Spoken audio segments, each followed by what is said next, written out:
Micah Miller, una mujer de 30 años, fue hallada sin vida el 27 de abril de 2024 en el Parque Estatal Lambert River, en Carolina del Norte. Fue encontrada sin vida en circunstancias que inicialmente se atribuyeron a un incidente autoinfligido. Sin embargo, la historia no termina ahí. Micah era la esposa del pastor John Paul Miller, líder de la iglesia Solid Rock en Myrtle Beach, Carolina del Sur. En los días previos a su trágico final, había solicitado el divorcio. Según sus familiares, expresó temor por su seguridad. Además, informes policiales revelan que Micah denunció ser acosada, e incluso se halló un dispositivo de rastreo oculto en su vehículo. El caso ha provocado un intenso debate, ya que sus seres queridos cuestionan la versión oficial, llevando al FBI a iniciar una investigación para esclarecer los hechos. En el corazón de Myrtle Beach, Carolina del Sur, la imponente iglesia Solid Rock se erigía como un faro de esperanza y devoción para cientos de creyentes. En este ambiente de fervor y comunidad, Micah Miller, una joven con una luz interior notable, encontró su lugar. Desde sus primeros días, Micah se destacó por su entusiasmo en las actividades religiosas, participando activamente en coros, grupos de jóvenes y labores en el equipo de medios de la iglesia. Su compromiso con la fe se manifestaba en cada palabra, cada canción y cada servicio, ganándose el aprecio de pastores y congregantes por igual. Fue en este entorno, lleno de himnos y oraciones, donde Micah conoció a John Paul Miller, un líder carismático y reconocido por su elocuencia en los sermones. En un principio, John Paul se presentó como un mentor, dispuesto a guiarla en el camino espiritual y a enseñarle los valores que la fe podía ofrecer. Sus encuentros, en los que compartían momentos de reflexión y oración, parecían marcar el inicio de una relación especial, donde el apoyo y la admiración mutua se mezclaban con la esperanza de un futuro prometedor. Sin embargo, tras la cordial bienvenida y la enseñanza, ya se vislumbraban sutiles matices en la relación. Un lazo que, aunque inicialmente se percibía como un simple vínculo espiritual, comenzaba a entrelazarse con ambiciones y expectativas que superaban lo estrictamente religioso. Las primeras conversaciones entre ellos, marcadas por un tono cercano y paternal, fueron el preludio de un futuro en el que Micah encontraría en John Paul una figura de autoridad que, con el paso del tiempo, se convertiría en algo mucho más complejo.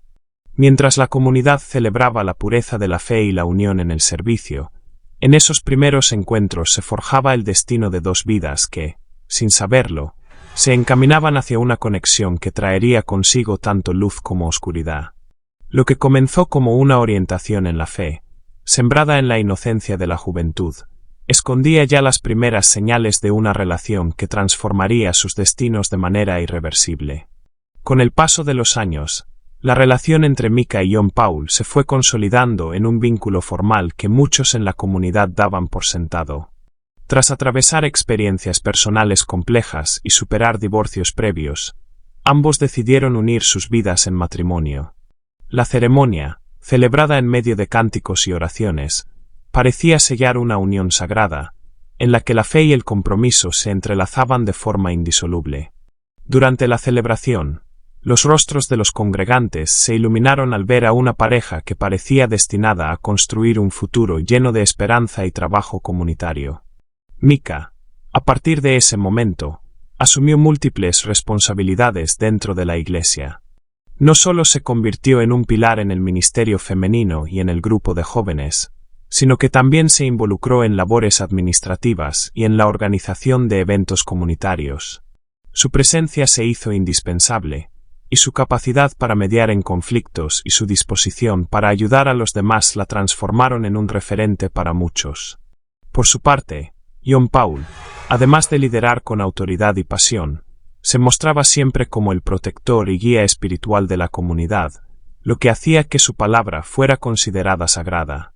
Sin embargo, en medio de los festejos y las celebraciones, comenzaban a surgir murmullos que denunciaban una realidad oculta. Algunos familiares y allegados recordaban episodios en los que se percibía situaciones autoritarias por parte de John Paul, quien parecía ejercer su autoridad más allá del ámbito espiritual. Detalles aparentemente insignificantes, como la insistencia en revisar la correspondencia de Mika o comentarios que desestimaban sus ideas, se fueron sumando a un cuadro inquietante.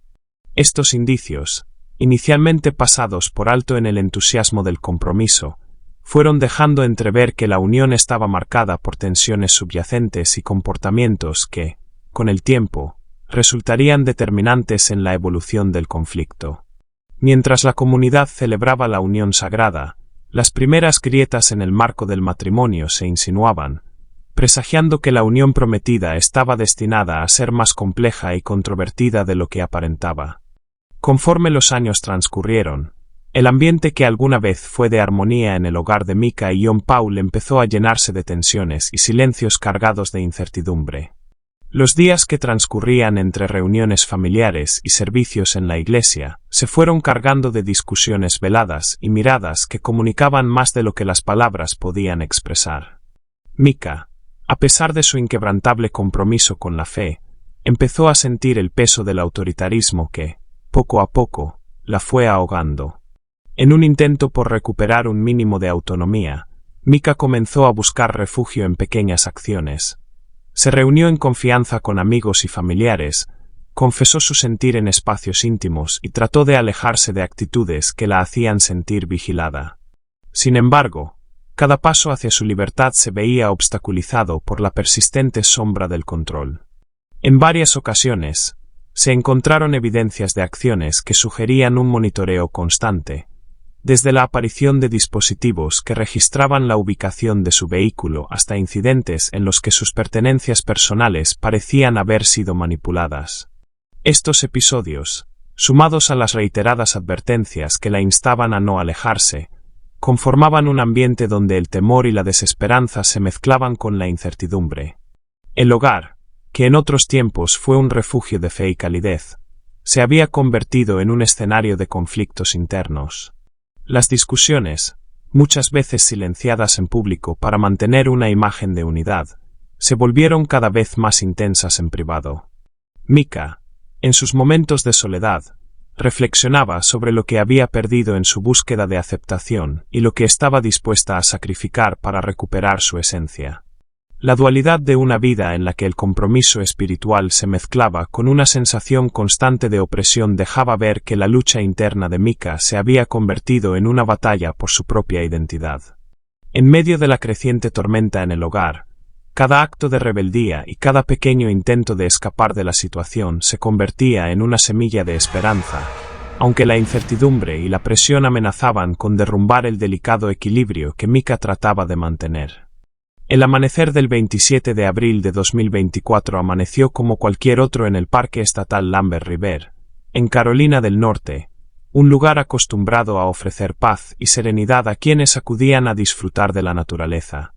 Sin embargo, ese día, el silencio del ambiente se vio interrumpido por una serie de acontecimientos que marcarían para siempre la historia de la comunidad. Un pescador local, inmerso en la rutina de su jornada, escuchó en la distancia el llanto desconsolado de una mujer, seguido de un sonido que cortó abruptamente la calma, el pum pum de una herramienta. En cuestión de minutos, la escena se transformó en un escenario de confusión y desolación. Las autoridades, alertadas por llamadas de emergencia, llegaron al lugar y comenzaron a recabar meticulosamente cada evidencia. Entre los objetos dispersos, se halló una mochila con pertenencias que permitían identificar a Mika Miller. Documentos personales, gafas y otros objetos que contaban la historia de una vida llena de promesas. La investigación reveló que Mika había conducido desde su hogar en Myrtle Beach, y que poco antes de llegar al parque había adquirido una herramienta de fuego en una tienda local, según las grabaciones de seguridad que mostraban su paso por el establecimiento sin ningún indicio de coacción.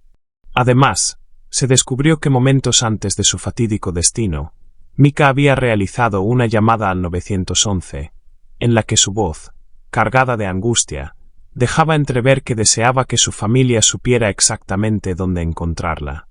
Esta llamada, congelada en el tiempo, se convirtió en uno de los elementos más conmovedores y enigmáticos del caso, ya que parecía revelar un conflicto interno profundo y una lucha silenciosa contra fuerzas que iban más allá de lo evidente. La escena, con la combinación de la naturaleza serena y la violencia del suceso, dejó una marca imborrable en quienes presenciaron o conocieron los detalles de aquel día. El trágico suceso en el parque no solo alteró la rutina de un lugar de paz, sino que encendió la chispa de un misterio lleno de interrogantes, donde cada elemento parecía hablar de una lucha interna inabarcable y de decisiones que nadie logró comprender del todo. La noticia de la pérdida de Micah Miller se extendió rápidamente por Myrtle Beach y más allá, dejando a una comunidad entera sumida en el desconcierto y la tristeza. Lo que, en un principio, fue presentado como un triste desenlace declarado oficialmente como la automimición, comenzó a generar intensos debates y cuestionamientos en reuniones, en redes sociales y en conversaciones privadas. Familias, amigos y miembros de la congregación se reunieron para tratar de entender cómo una joven tan llena de vida y esperanza pudo haber llegado a un punto tan límite. En los días posteriores al suceso, se organizaron vigilias en las que se encendieron velas y se entonaron cánticos en memoria de Micah. Las calles y parques se llenaron de personas que, con rostros que expresaron su desconcierto ante lo sucedido. Testimonios de personas cercanas a Micah empezaron a emerger, relatando episodios de preocupación y señales de alerta que habían pasado desapercibidas. Se habló de momentos en que Micah había expresado su deseo de cambiar de rumbo y de la sensación de encierro que la había acompañado en los últimos meses de su vida.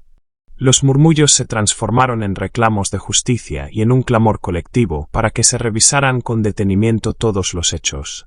La comunidad, dividida entre la incredulidad ante la versión oficial y la esperanza de descubrir una verdad más compleja, se volcó a exigir transparencia y apoyo a las víctimas de situaciones similares. Los testimonios, las evidencias recogidas y las entrevistas con amigos y familiares de Micah se convirtieron en el eco persistente de un dolor que no se resignaba a quedar en silencio. En medio de un dolor compartido y de la búsqueda incesante de respuestas, la comunidad se preparaba para enfrentar la dura realidad, que detrás de cada tragedia, existían historias no contadas, señales ignoradas y un sistema que, en ocasiones, fallaba en proteger a quienes más lo necesitaban. La investigación oficial inició con un meticuloso análisis de la escena en el Parque Estatal Lambert River y de cada elemento que pudiera arrojar luz sobre el trágico final de Micah Miller. Los investigadores se sumergieron en un complejo entramado de pruebas que iban desde objetos personales hasta registros digitales. Entre ellos, el hallazgo de la herramienta de fuego adquirida pocas horas antes de la tragedia fue uno de los puntos clave. Las grabaciones de la tienda mostraban a Micah comprando la herramienta de manera solitaria, sin que nadie pareciera interferir, lo que generaba la impresión de una decisión tomada con determinación. Sin embargo, en el ambiente se percibían también indicios de conflicto interno, mensajes en su teléfono, recibos de gastos inesperados y registros de llamadas que, al ser analizados, revelaban dudas y momentos de angustia. Los dispositivos electrónicos y las cámaras de seguridad fueron sometidos a un minucioso examen.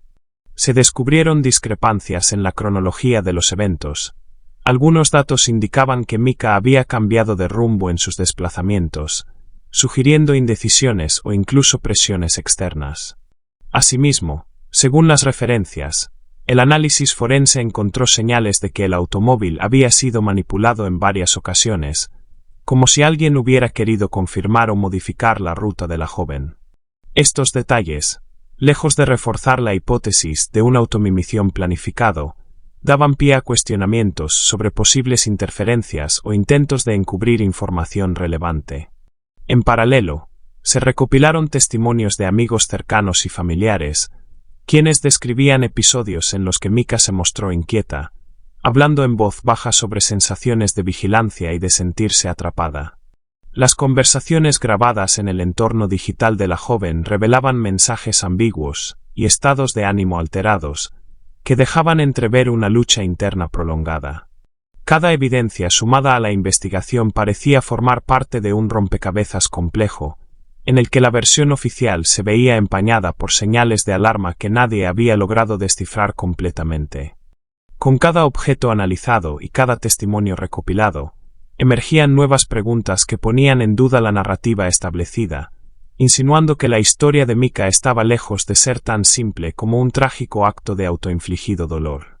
A medida que se difundían los detalles de la investigación, las voces de la comunidad empezaron a alzarse con fuerza. No eran solo palabras de duelo, sino reclamos por respuestas y justicia. En múltiples reuniones comunitarias, en encuentros informales y a través de redes sociales, amigos, vecinos y exmiembros de la congregación se unieron para denunciar lo que consideraban señales de alerta que habían sido ignoradas. Testimonios de personas que habían compartido momentos cercanos con Mika surgían con frecuencia. Algunos relataban cómo la joven, en confidencias llenas de emoción, había expresado su creciente temor a perder su independencia y a verse sometida a situaciones que, a ojos de muchos, sobrepasaba los límites de lo aceptable. Otros mencionaban conversaciones en las que Mika se mostraba melancólica y ansiosa, haciendo mención de detalles que parecían extraídos de una realidad en la que el problema de las emociones era cotidiano. Estos relatos se convirtieron en el eco persistente de un dolor que resonaba en cada rincón de la comunidad. Las concentraciones y vigilias organizadas frente a la iglesia Solid Rock y en espacios públicos no solo fueron un homenaje a la memoria de Mika, sino un llamado vehemente a revisar con rigor la cadena de hechos. Los manifestantes, portando pancartas y entonando cánticos de reclamo, exigían que las autoridades no se conformaran con la versión oficial y que se reabriera la investigación de manera transparente.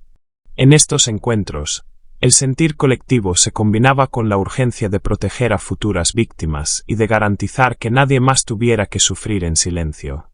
La presión social se intensificó al mismo tiempo que algunos medios de comunicación comenzaron a profundizar en la historia, resaltando las inconsistencias y la ausencia de respuestas claras.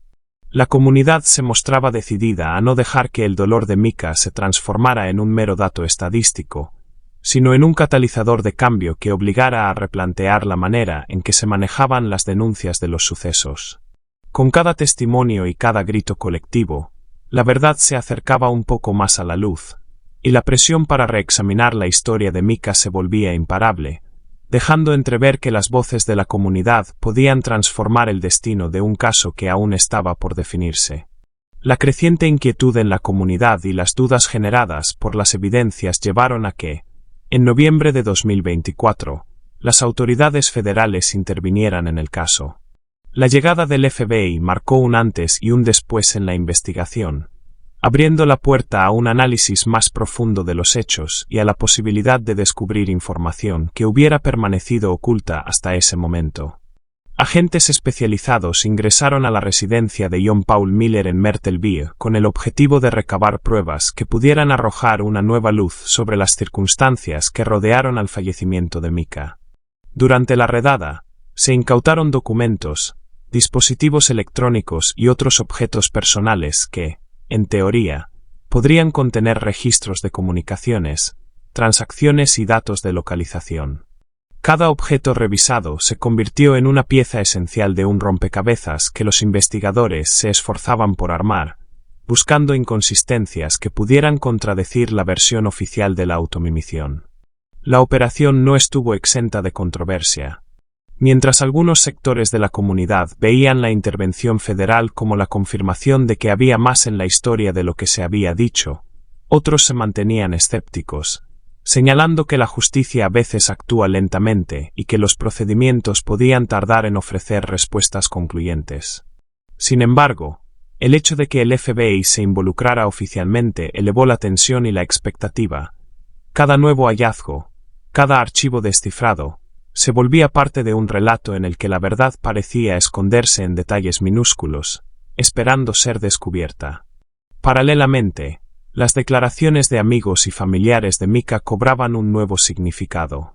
Los testimonios de aquellos que habían percibido cambios en el comportamiento de la joven se complementaban con los datos forenses y los registros electrónicos, generando una narrativa que apuntaba hacia un posible encubrimiento. La investigación federal se transformaba en un proceso colaborativo entre expertos y la comunidad, en el que cada nueva prueba era evaluada con rigor, buscando reconstruir una cadena de eventos que pudiera finalmente explicar el doloroso desenlace. La intervención del FBI abrió la posibilidad de desvelar secretos largamente guardados, y cada nueva pista recolectada parecía acercar a la sociedad a una verdad que, hasta ese momento, había sido cuidadosamente oculta tras una fachada de aparente normalidad. Mientras la investigación seguía su curso y la presión social aumentaba, la familia de Micah decidió emprender acciones legales en busca de justicia y respuestas. Convencidos de que la versión oficial no reflejaba la complejidad de los hechos, iniciaron demandas por muerte injusta contra John Paul Miller.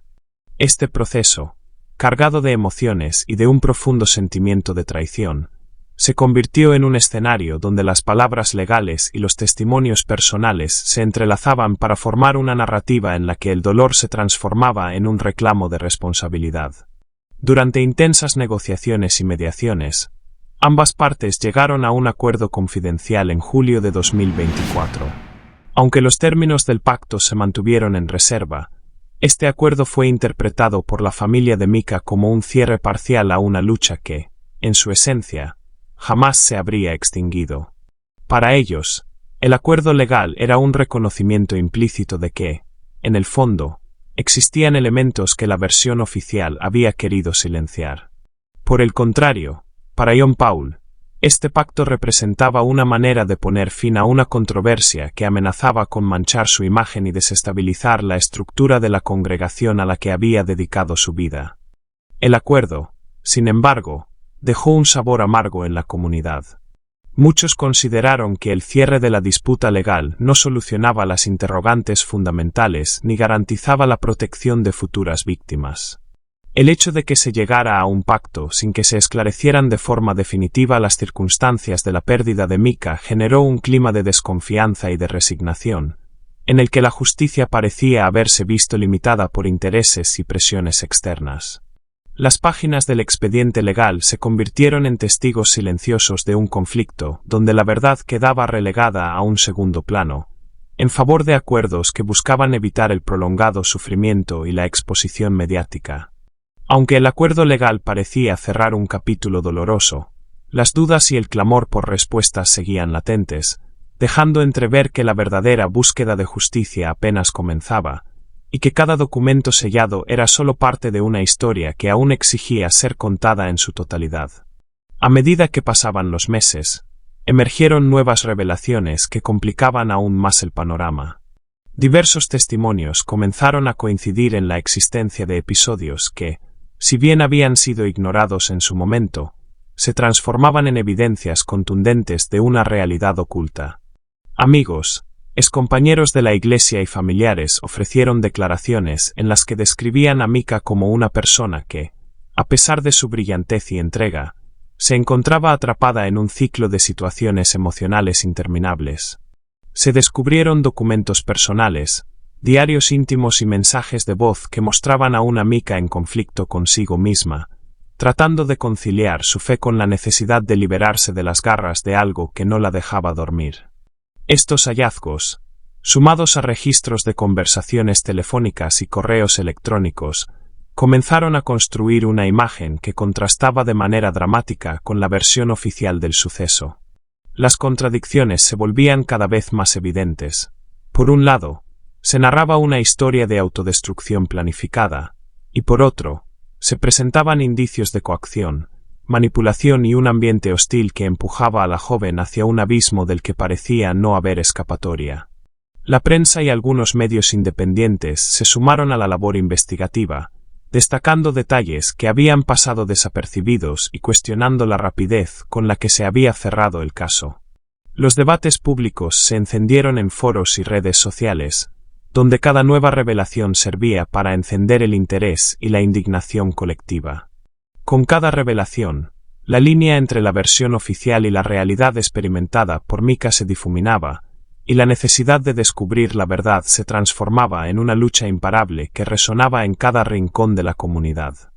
La figura de John Paul Miller, hasta entonces considerada incuestionable dentro de la comunidad religiosa, comenzó a mostrar grietas a medida que salían a la luz aspectos oscuros de su pasado y de su conducta.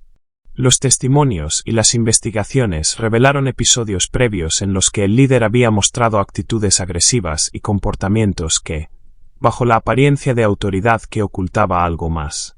Diversos relatos de exmiembros y personas que habían interactuado con John Paul en contextos distintos comenzaron a confluir, mostrando que la conducta autoritaria no se limitaba únicamente a su relación con Mika.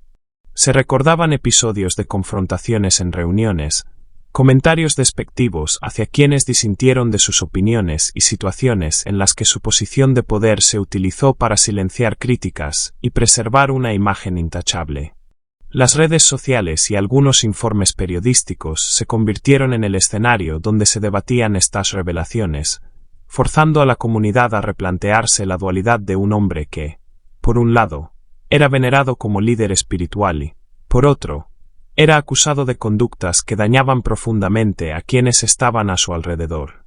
La intervención del FBI y la apertura de investigaciones adicionales hicieron que la imagen pública del pastor comenzara a desmoronarse. Documentos internos, grabaciones y testimonios revelaron una realidad compleja en la que el control y la manipulación se extendían más allá de la relación con Mika, afectando a varios miembros de la congregación. Este contraste entre la imagen de Salvador y la de un hombre capaz de ejercer un poder destructivo resultaba desconcertante para muchos, quienes se encontraban divididos entre la fe y el deseo de justicia. La presión mediática y social obligó a John Paul a responder, aunque sus declaraciones resultaban vagas y defensivas. Las críticas, que antes se mantenían en un susurro, se volvieron gritos en los pasillos de la iglesia y en los foros públicos, exigiendo que se reconociera la complejidad del caso y que se protegiera a quienes habían sufrido en silencio. El caso de Mika Miller es una historia profundamente dolorosa que pone de relieve cuestiones cruciales relacionadas con la salud mental, el desarreglo emocional y el intento de control en las relaciones. Este caso nos recuerda la importancia de estar atentos a las señales de este tipo, tanto en nosotros mismos como en nuestros seres queridos. El aislamiento, la vigilancia constante o las tácticas de manipulación no deben normalizarse. No importa el entorno, sea familiar, social o religioso, nadie debería sentirse atrapado o temer por su seguridad. Es vital fomentar el acceso a servicios de salud mental. En muchos casos, las personas que sufren de manipulación necesitan apoyo especializado para comprender lo que están viviendo y desarrollar estrategias para protegerse. No debemos olvidar que el cuidado de nuestra salud emocional es tan esencial como la atención a nuestra salud física.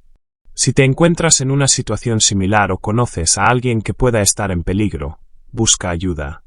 Existen líneas de emergencia, organizaciones y profesionales que pueden ofrecer orientación y asistencia. Recordemos que no estamos solos y que pedir ayuda no es una señal de debilidad, sino de fortaleza.